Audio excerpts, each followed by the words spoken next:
अगर आप law of attraction में न्यू हो और अपनी पूरी लाइफ चेंज करना चाहते हो, अपनी सभी डिज़ायर्स को मैनिफेस्ट करना चाहते हो, लेकिन ये नहीं समझ पा रहे कि कहाँ से स्टार्ट करना है, तो आज की ये वीडियो आपके लिए है। इस वीडियो में मैं आपको 30 डेज का प्लान दूंगा जिसे आपको डेली बेसिस पे फॉलो करना है। ये प्लान मैंने अपने पर्सनली लाइफ में खुद भी फॉलो किया हुआ है और ये प्लान पर्सनली आप बोलोगे मेरा ही है, क्योंकि जब मैंने लॉ ऑफ अट्रैक्शन को फॉलो करना स्टार्ट किया था तब उस समय कोई टीचर मेरी लाइफ में नहीं था। टीचर्स टाइम के साथ साथ आते गए, या बोलो तब सिर्फ अब्राहम की किताब थी मेरे पास, यानी अब्राहमिक्स की ask and it is given book थी। तो वहाँ से मैंने सब कुछ सीखा, फिर धीरे धीरे करके अपनी लाइफ को चेंज किया और सब चीज़ें मैनिफेस्ट की। इसीलिए जब आप भी स्टार्ट करोगे तो आपको भी सबसे पहला काम यही करना होगा कि आपको लॉ ऑफ अट्रैक्शन को सही तरीके से सीखना होगा, क्योंकि लॉ ऑफ अट्रैक्शन वर्क करता है। अगर आपके लिए वर्क नहीं कर रहा, इसका मतलब ये सिंपल है कि आप उसे सही तरीके से फॉलो करना नहीं जानते। अगर आप उसे सही तरीके से फॉलो करोगे तो डेफिनेटली आपकी सभी डिजायर्स मैनिफेस्ट होंगी।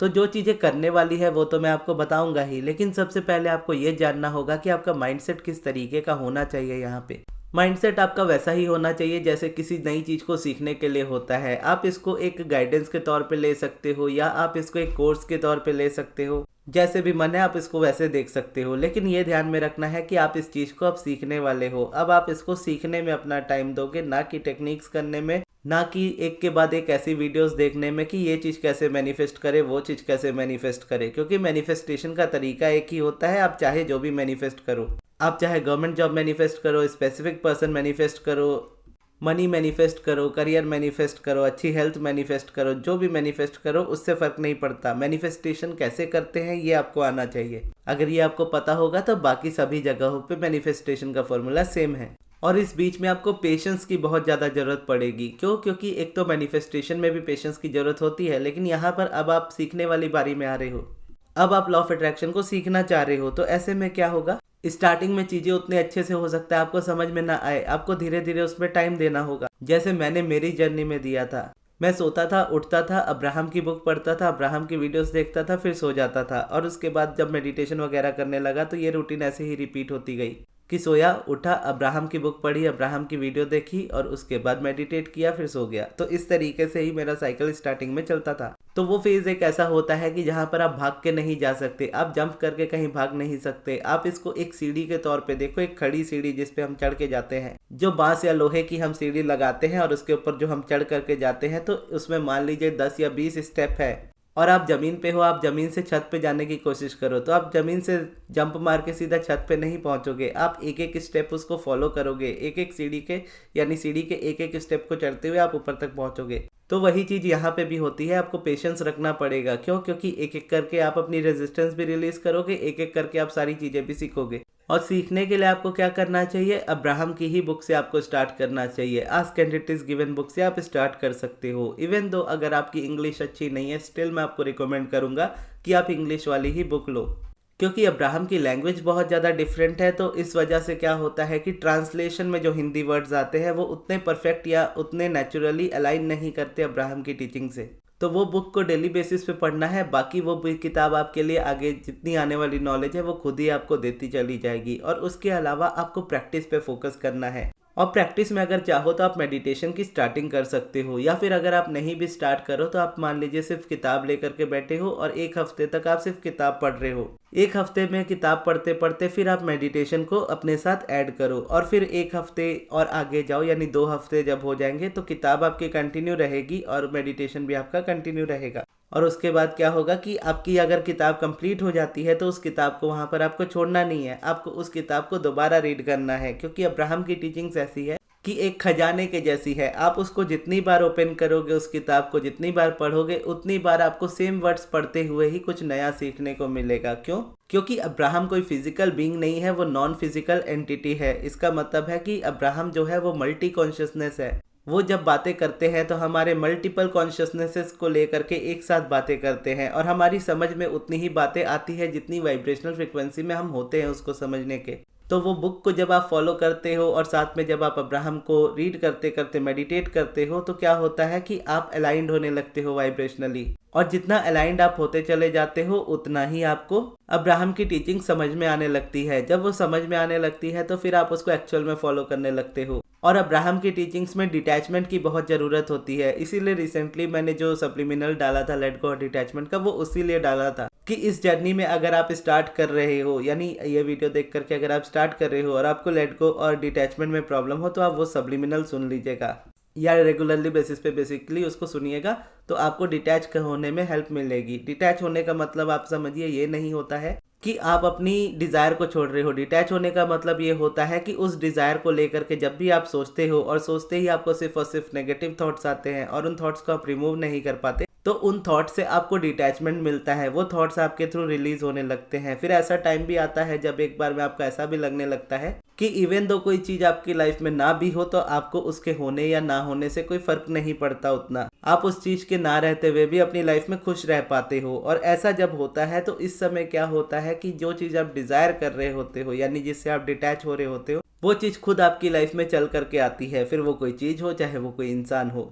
यहाँ पे आपका प्राइम फोकस क्या हो जाता है, सिर्फ लॉ ऑफ अट्रैक्शन को सीखने में, अब्राहम को रीड करने में, मेडिटेट करने में। और जब ये चीज़ आप कंटिन्यू करते चले जाते हो तो धीरे धीरे आपको खुद समझ में आने लगता है कि आपको नेक्स्ट क्या करना चाहिए। और ये हद से ज़्यादा सिंपल है। अगर आप स्टार्टिंग में डिटैच ना भी कर पाओ तो भी कोई प्रॉब्लम नहीं है। आपको बस इस रूटीन को फॉलो करते जाना है कि अब्राहम को पढ़ो, अब्राहम को फॉलो करो या अब्राहम की मेडिटेशन को फॉलो करो। किताब जब कंप्लीट हो जाए तो वापस से उसे रीड करना स्टार्ट करो, फिर वो कंप्लीट हो जाए तो वापस से उसे रीड करना स्टार्ट करो, क्योंकि उस किताब में ही इतना कुछ है कि आपको दुनिया की दूसरी किताब की ज़रूरत नहीं पड़ेगी। इवन तो कभी ज़रूरत पड़ी भी तो आप उस किताब तक खुद पहुंच जाओगे। यही चीज़ इम्पल्स होती है।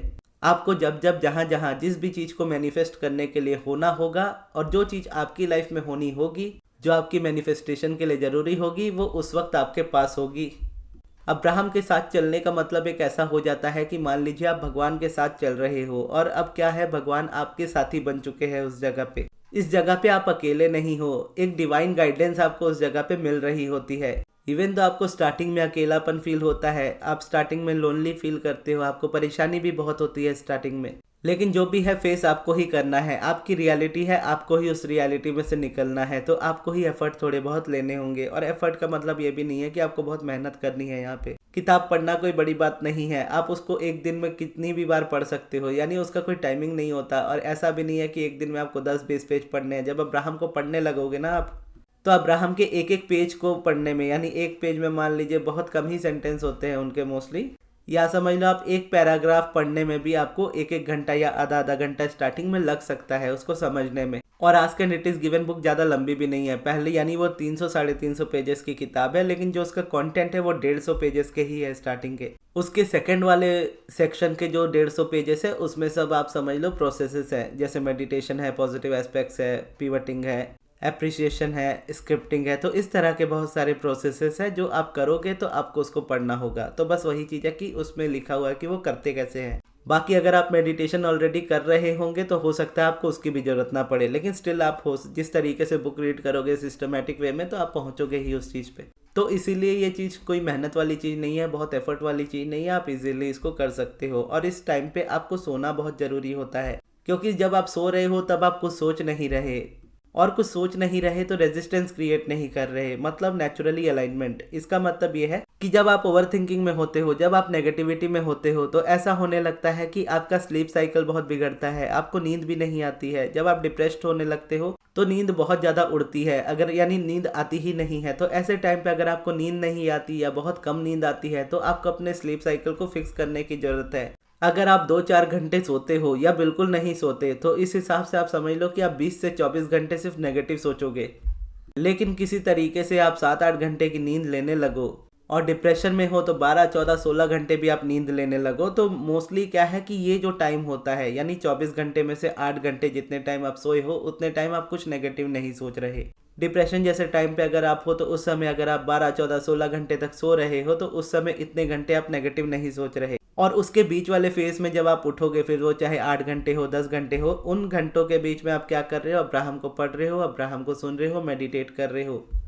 तो ये भी एक तरीका होता है अपने आप को डिस्ट्रैक्ट करने का। अगर आप वर्किंग हो और कहीं काम पे जाते हो तो ऑब्वियसली आपका काम आपका एक बड़ा हिस्सा ले लेता है, या अगर आप हाउसवाइफ भी हो तो आपके घर का काम भी आपका एक हिस्सा पूरा ले लेता है। तो जब भी आप अपना काम कर रहे हो तो उस पर आप फोकस्ड रहो। जब भी आप फ्री हो रहे हो आप अब्राहम को रीड करो। और जब आप काम करते करते अपने ईयरफोन्स लगा करके या तो आप मेरी वीडियोस के थ्रू या अब्राहम की इंग्लिश ऑडियोस अगर आपको समझ में आए तो आप उसको भी यूज़ कर सकते हो। और उसके बाद जब भी आपको टाइम मिले आप मेडिटेट करो और अपना स्लीप साइकिल जरूर सुधारो। अगर स्लीपिंग में यानी सोने में अगर आपको प्रॉब्लम होती है और अगर ऑलरेडी डिप्रेशन में हो तो उस समय तो आपको डॉक्टर की हेल्प लेनी पड़ती है, लेकिन अगर नॉर्मली कर पाओ तो उस समय बस आपको इतना करना है कि एक टाइम फिक्स करना है सिर्फ सोने का टाइम फिक्स करोगे, उस टाइम तक का आपको अपना फ़ोन बंद कर देना है और आपको सोने चल जाना है। फिर चाहे आपको नींद आए या ना आए, 1 घंटे बाद आए 2 घंटे बाद आए, एक बार आपने डिसाइड कर लिया इस टाइम पे छोड़ करके अपना फ़ोन फिर हमें सोने जाना है तो सोने जाना है बस। उससे क्या होगा कि एक तो सबसे पहले आप सोने की आदत डालोगे, सोओगे टाइम पे तो आप उठोगे भी टाइम पे। तो 1-2 दिन में मेरे लाइफ में तो ये चेंजेस आ गए थे। रिसेंटली की बात कर रहा हूँ मैं, उस समय तो मैं डिप्रेशन में था तो उस समय मेरी मेडिसिन चलती थी, मैं 16-16 घंटे सोता था। तो अभी जैसे दिसंबर से मैंने मेडिटेशन को जब कंटिन्यू किया कंसिस्टेंसी के साथ, तो उससे पहले तक यानी जिम मैंने ज्वाइन नहीं किया था, उससे पहले से जब जिम ज्वाइन करने से पहले मैं 12-12 बजे उठता था। तो वो चीज़ मेरे टाइमिंग को बहुत इफेक्ट करती थी, मेरी कंसिस्टेंसी को बहुत इफेक्ट करती थी, मैं वीडियोस नहीं बना पाता था। तो बाद में जब स्लीप साइकिल मैंने अपना सुधारा तो सुबह उठने लगा। फिर ऐसा भी टाइम आया जब ठंड बहुत ज़्यादा बढ़ गई तो उस समय ऐसा होने लगा कि 1 महीना पूरा गैप, यानी 1 महीने पूरा जिम का एब्सेंट, क्योंकि तबीयत भी खराब थी तभी और ठंड बहुत ज़्यादा बढ़ चुकी थी तो नींद नहीं खुलती थी। लेकिन उस समय फिर मैंने ये चीज़ की थी कि अपना सोने का टाइम सुधारा था और उसके बाद क्या हुआ कि रेगुलरली बेसिस पे मैं उठने लगा टाइम पे, और तब से मैं वीडियोस भी अपनी कंसिस्टेंसी से बना पा रहा हूँ, सारी चीज़ें कंसिस्टेंसी से कर पा रहा हूँ। तो यही चीज़ आपको 30 दिनों तक फॉलो करनी है। अब्राहम की अगर आपके पास बुक है तो अच्छा है, नहीं है तो आपको खरीदनी पड़ेगी। आप उसको पढ़ो, पढ़ते हुए यानी 1 हफ्ते बिताओ। 1 हफ्ते किताब में जब आप रहोगे तो आपको समझ में आ जाएगा मेडिटेशन का प्रोसेस कैसे करना है। फिर आप मेडिटेशन स्टार्ट करो, मेडिटेशन कंटिन्यू करते रहो और उसके बाद जब आप देखो किताब खत्म हो गई है तो वापस उसे रीड करो। जब 30 दिन कंप्लीट हो जाए तो अपने आप को देखो कि आप पहले दिन कैसा फील कर रहे थे जब आपने स्टार्ट किया था, फिर आप 30वें दिन कैसा फील कर रहे हो। अब यहाँ पे आपका 30 दिन का चैलेंज तो कंप्लीट हो जाएगा, लेकिन यहाँ पे आपको रुकना नहीं है। ये चैलेंज बस इसीलिए आप समझ लो कि कंसिस्टेंसी से आपको स्टार्ट करने के लिए, एक बार आपने स्टार्ट कर लिया तो इस रूटीन को आपको लंबे समय तक फॉलो करना है। किताब में जब तक आप इंटरेस्टेड हो या जब तक आप बोर नहीं हो रहे तब तक आप उसको पढ़ते रहो, लेकिन मेडिटेशन आपको फिर लाइफ टाइम कंटिन्यू करना होगा। उस तरीके की चीज़ है ये, क्योंकि हमारे अराउंड जो है वो बहुत नेगेटिविटी है। चाहे हम सोशल मीडिया देखें, चाहे अपनी आंखें खोल करके हम बाहर क्यों ना निकले, हमें हर जगह नेगेटिविटी नजर आती है, क्योंकि वो कहीं ना कहीं एग्जिस्ट करती है और हम भी इंसान है तो हम अपने आप को रोक नहीं पाते उन चीज़ों को देख करके। तो ऐसे में क्या है, मेडिटेशन जरूरी हो जाता है। ठीक उसी तरीके से जैसे हम डेली शावर लेते हैं, नहाते हैं ताकि हम अपनी बॉडी की हाइजीन को मेंटेन कर सके, उसी तरीके से मेडिटेशन जो है वो आपकी मेंटल हाइजीन को मेंटेन करता है। आप मेडिटेशन करोगे तो आपके अंदर जितनी नेगेटिविटी है वो बाहर आ जाएगी और बाहर से जो नेगेटिविटी है उसको आप अंदर नहीं लोगे, और जो पॉजिटिविटी आप अंदर लोगे वो सिर्फ आप किताब की लोगे। तो इससे क्या है, इससे आपकी लाइफ में वो चेंजेस आ जाएंगे। और अगर आप ये चीज़ नहीं कर पा रहे और इस चीज़ को और आसानी से करना चाहते हो तो आप मेरी क्लासेस फिर ज्वाइन कर सकते हो, जिसमें क्योंकि मैंने अब्राहम को पूरी तरह से पढ़ा हुआ है, बहुत बार पढ़ा हुआ है, उन्हीं चीज़ों को फॉलो किया हुआ और वही फॉलो करता हूँ आज भी। तो क्लासेस में मैं आपको डेली बेसिस पे वो मेडिटेशन भी कराऊंगा, पिवटिंग भी सिखाऊंगा, पॉजिटिव एस्पेक्ट्स भी सिखाऊंगा, और डेली बेसिस पे जो आपके क्वेश्चन आंसर्स होंगे यानी क्वेश्चंस जो होंगे उसके आंसर्स भी होंगे, यानी डेली बेसिस पे क्वेश्चन आंसर्स हम करेंगे, जिसमें आपके अगर कोई डाउट्स है तो आप उसे पूछ सकते हो। तो उसके लिए आप मेरे मैनेजर अमृत को कांटेक्ट कीजिएगा उनके व्हाट्सएप नंबर पे, जो मैं आपको कमेंट बॉक्स में दे दूंगा। और क्लासेस के बारे में बाकी डिटेल्स में जानने के लिए भी आप अमृत से ही पूछ लीजिएगा, क्योंकि अभी रिसेंटली एक नया टाइम भी ऐड हुआ है रात के 9 से 10 बजे का। या और भी जानना हो तो उसके लिए आप ये वीडियो देख सकते हो जो अभी आपके स्क्रीन पे आ रही है। तो ये थी हमारी आज की वीडियो। आपको ये वीडियो कैसी लगी कमेंट्स में जरूर बताइएगा, और इस वीडियो को यहाँ तक देखने के लिए बहुत बहुत धन्यवाद।